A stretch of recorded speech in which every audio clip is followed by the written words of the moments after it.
This first news story doesn't come from a news outlet. I just pulled right from Xbox because they just got right to it. Give me the straight facts. That's all I needed. We'll talk about the rest. We'll make our own news here. The straight dope.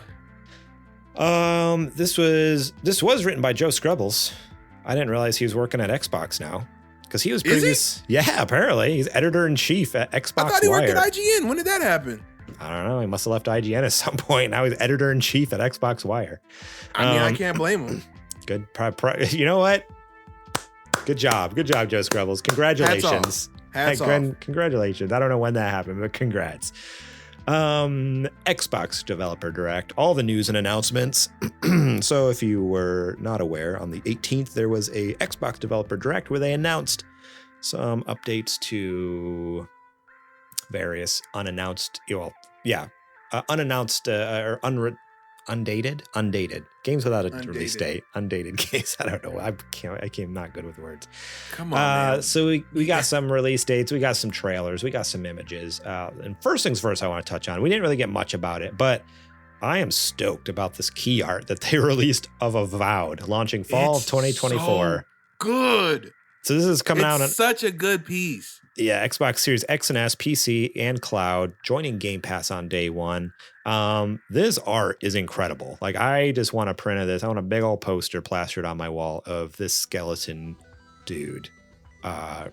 This art is incredible. There's nothing more I can say about it other than it's beautiful. It's gorgeous. It's incredible. But Avowed game director Kerry Patel gave us a first deep dive into the gameplay in Obsidian's upcoming fantasy action RPG, from its dynamic combat to its thoughtful reactivity to its colorful, vibrant, strange world set in the living lands. Avowed continues Obsidian's signature style of creating games with deep themes and player choice at the forefront. Not only will you make narrative decisions that can impact changes in the game down the line, but Avowed is also looking to offer choice in combat. Gameplay director Gabe Paramo discussed not only how varied your weaponry will be, with melee weapons, ranged guns and bows, and magic-based wands, even dual-wielded wands, to name a few, but how flexible combat can be, allowing you to quickly change loadouts for enemy encounters. Swappable loadouts mean you can approach combat however feels right to you. Art director Matt Henson then explained how the Living Lands is a mysterious island made up of a widely varied regions, offering visually diverse backdrops and intriguing settings to explore. With secrets hidden throughout the regions, you'll take in barren deserts, verdant forest, blighted waste, volcanic biomes, and more. And that's not all for Avowed, however. Make sure to tune in the Xbox podcast on Monday, January 22nd, which is today as we're recording, for an exclusive interview with Obsidian's developers. I wasn't necessarily stoked about this game. Actually, to be honest, Really? I didn't even remember it existed, to be frank. But now that I saw it, it reminded me about it when I read this article, and then immediately was like, oh, now that I've seen like this art, if this is the vibe they're going for, I'm all in. Like, this looks so fun.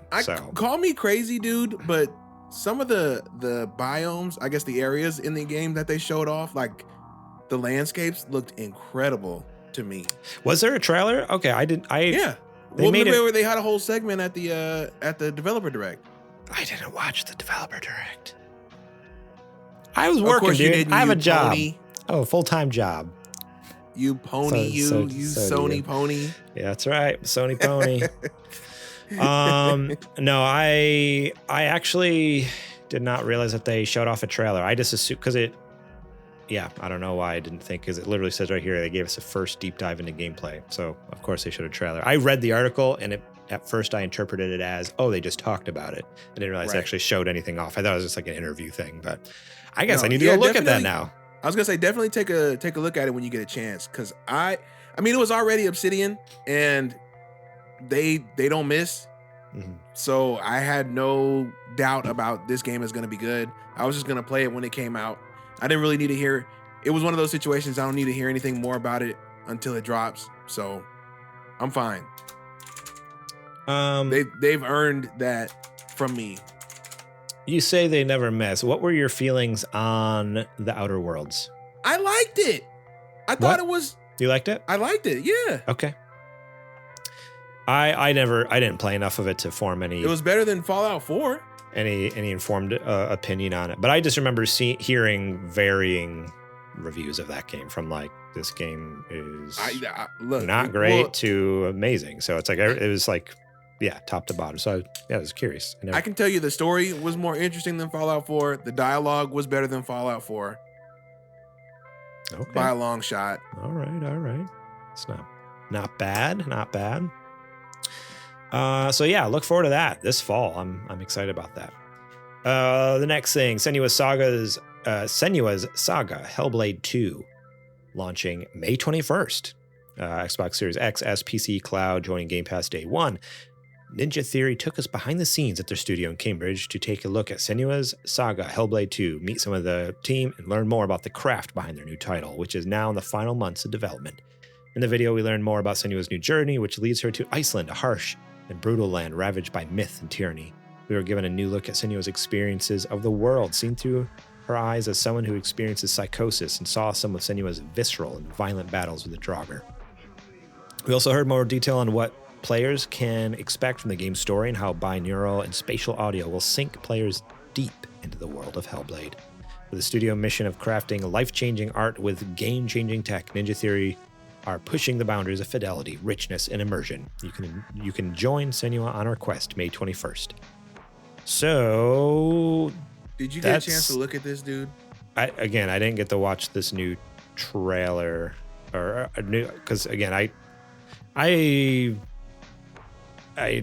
did not watch the whole direct, and I was just watching bits and pieces of things, and reading this, I assumed it was just an interview, but now I'm realizing there's probably more to it. But I've seen previous trailers, and every time they've ever shown any trailer of this game, it's always absolutely nutty, like insane. Like it doesn't even look like a game. Bonkers.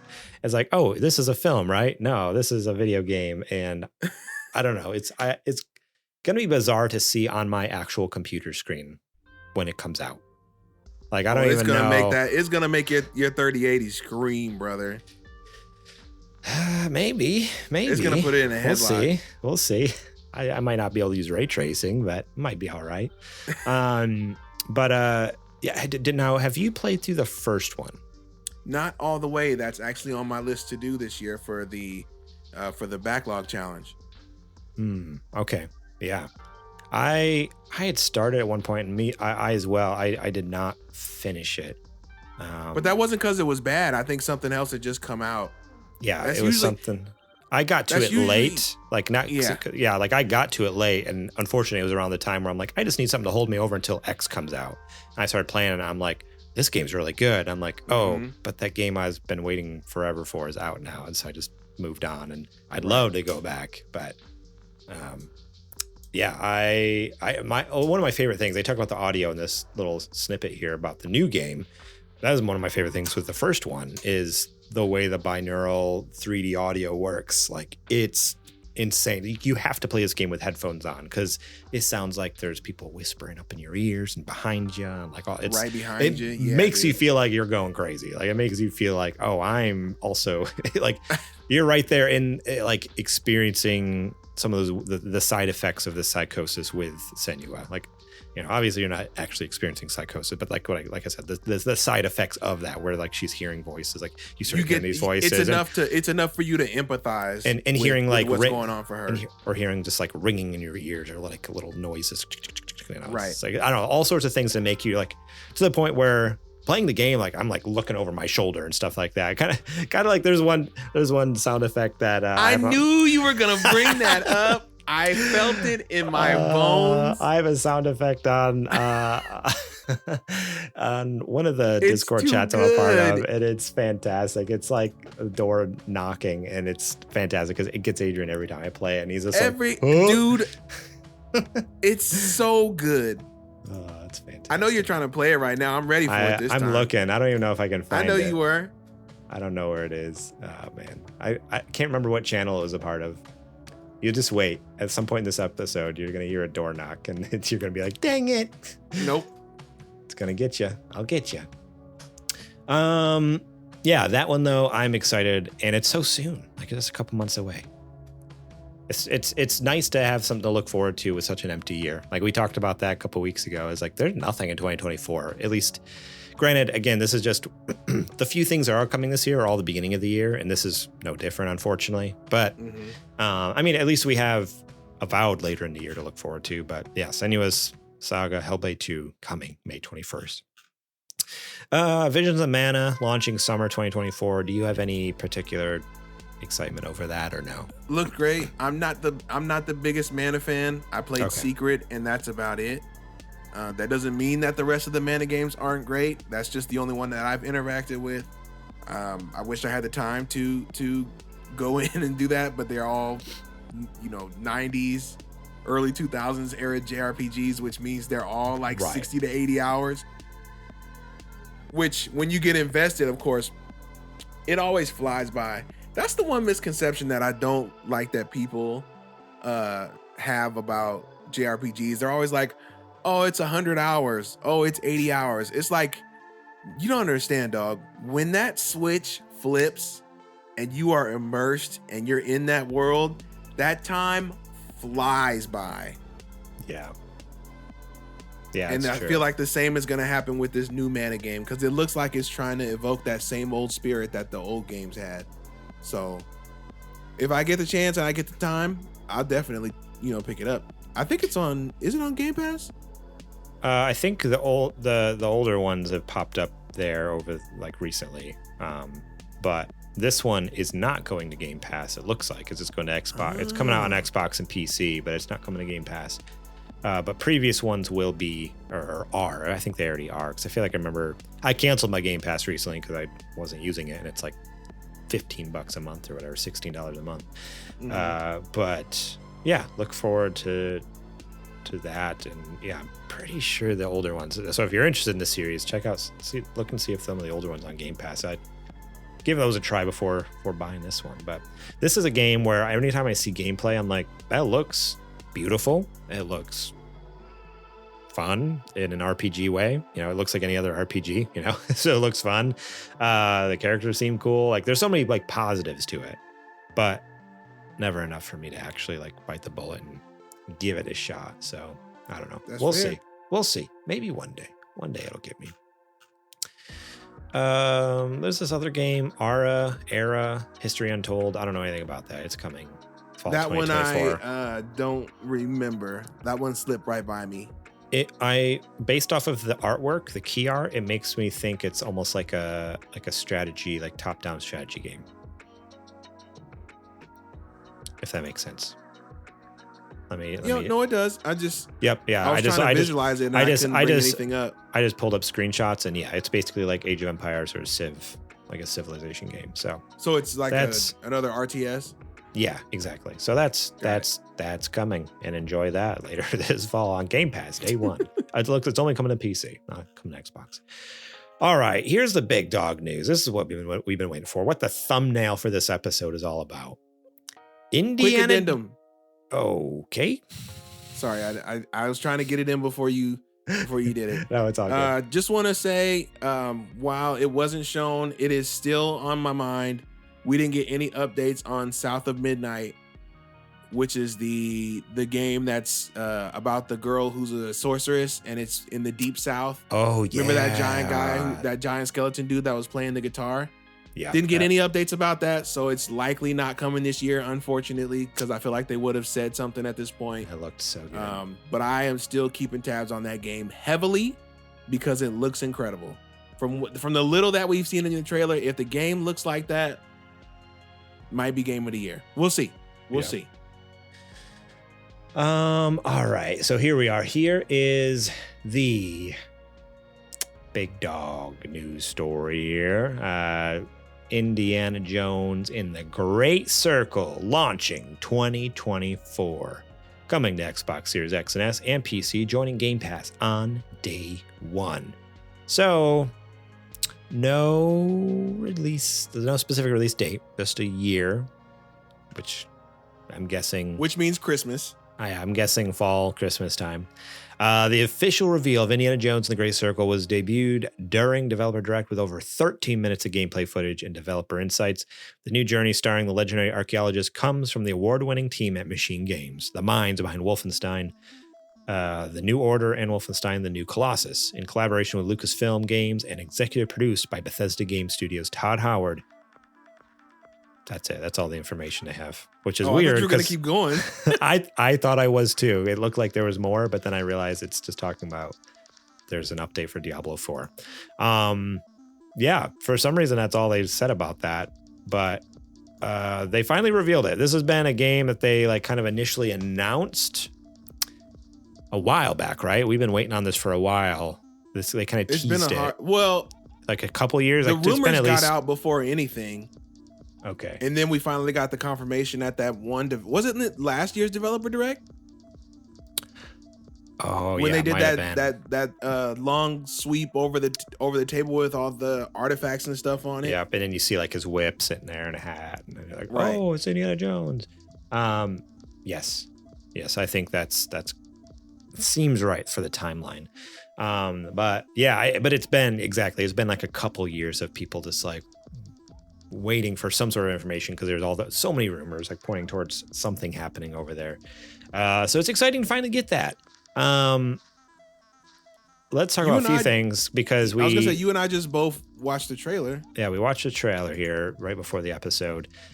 Now, right off the bat, the game starts off or the trailer starts off, and up close, the faces on these character models are gorgeous, but like in the animations, like I told Adrian, I'm like the muscles, you can see the muscles move in their mouth, like when they're like saying these syllables or talking, they're speaking. It's like, oh, there's like muscles that actually like certain subtleties that happen in real life that you don't normally see in a video game. I'm like, wow, like this animation is incredible. While like the rest of the body just looks very much like, and Adrian said this, like a video game. Like it's like the most video game looking video game kind of thing. And I feel like people know what I'm talking about when I say that, right? Like yeah, there's games people that look like The Last of Us. There's games that look like Horizon, you know, where they have clearly spent time on this model to make it look as rendered and realistic and textured. Like the fact that you could see hairs on Aloy's face, right? You know, just down to that level. This feels like it's not trying to do that, but it still looks really good. Like this is the ceiling up to making games look like that, like Last of Us Part 2. Like this is the highest you can get while it's still looking like a gamey game before you go into a cinematic experience. Yep. Yeah, I would agree with that. Yeah, it's like, it looks like, and it's weird because certain things of it, I'm like, that looks better than The Last of Us Part 2. Like with the facial animations, I'm like, that is so good. But then it's like, the hair on the villain looks like it's not connected to his body, and like it's like a flat plastic, like a Lego hair. It looks like Lego hair. Like he just slid it on his head. And then like Indiana Jones is in the foreground, like it's kind of like looking over the shoulder of Indy. He's like in a sinkhole or whatever, and he's supposed to be like, it's supposed to be very cinematic, so he's like slightly out of focus, you know, the bokeh effect, you know, the aperture's like stopped way down. But instead of looking like bokeh blur, like out of focus kind of thing, it looks like the textures just haven't popped in yet. Like it just hasn't loaded all the way. It's like a whatever blur effect they're using like didn't work. Like it doesn't look quite the same as like a cinematic camera. It looks more like oh, that's just not loading. Give it another few more seconds and it'll pop in here. Well, you made a good point when I brought it up that it looks more like a video game than, you know, a cinematic equivalent. I said I feel like this is missing something, and I said I think it's film grain. I think that's what the trailer was missing. Yeah. And you said they're probably going to add it in, but they didn't put it on now because they want people to see clearly how good the game looks. Yeah. And it does look great, but I think when you add that film grain onto it, it's going to change this game into something different as far as the way it looks. Yeah, 100%. Yeah, and yeah, so like I think they wanted to probably just show off the fidelity here, like, hey, look at like how good it looks for a video game. But yeah, you think of like the first things that come to mind is like The Last of Us Part 2. There's actually like a film grain setting in the options. You can turn it up or down. Or Star Wars Battlefront 2 that came out 5 years ago now, whatever that the most recent EA one was. That has a film grain feature. And honestly, like if you turn off the film grain, that game looks gorgeous, but it looks even better with the film grain. Like, I don't know, games just look so much, especially when it's like it's from a movie franchise. So it's like, oh, it almost feels like you're playing the movie, kind of like with the Star Wars game. I'm in the movie right now. Yeah, and a lot of games do that. They have that like little film grain, and it's always like a little slider in the options if you want to turn it up, make it more intense, or just turn it off entirely. And I think one of the more recent Call of Duty, Cold War, is that what it's called? I think Call of Duty Cold War. One of the 15 of them. It was Cold War because it was supposed to again look like it took place during the Cold War, so like had like that grain filter. It actually made it look like oh, all right, I'm playing a movie right now. This is really cool. So I think Indiana Jones, it would be wild if they didn't have something like that in there, like a grain filter, and I think that would 100% kind of help the situation. So we'll see. I hope they do because especially because it's based off of a film. Exactly. Yeah, let's make it feel like the film. That would be cool. Like you're playing the film.